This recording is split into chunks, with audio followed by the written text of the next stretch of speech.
All right, for the latest, let's go to Harare now, where our reporter Peter Ndoro is standing by. Well, Peter, before you give us a wrap of the day and the latest concerning vote counting and results, where you're standing now, have you been able to look at the shops and supermarkets if they are well stocked, and also what is the general feeling of business people regarding their hope and expectations after the elections?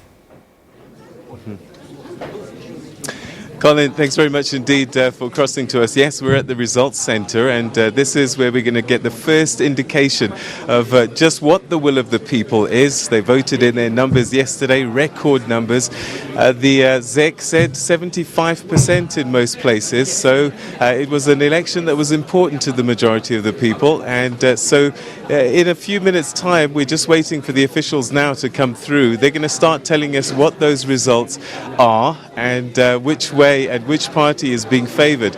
Again, the two front runners, ZANU-PF and the MDC Alliance. And to answer your question, yes, we've been tracking the thoughts of people, and it really has been about hope. Whatever word you want to use, whether you want to say reform or change, I think the consistent message is that they do not want what they've had, they want something new. Young people are talking about jobs, you've got graduates that are unemployed, and of course the core issue for the majority of Zimbabweans is not being able to have access to cash.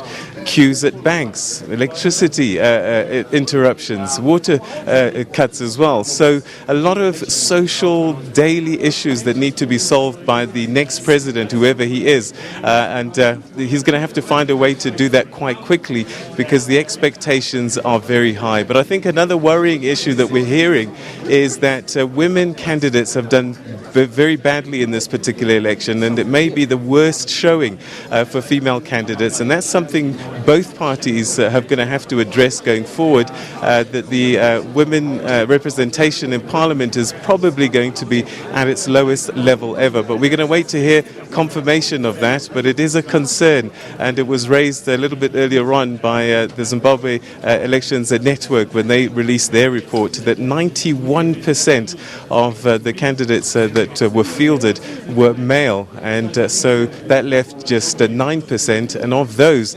the majority were not successful. But we'll have all of those details for you a little bit later on, particularly after we've received the first set of results on how Zimbabwe has decided its future. Back to you, Colin.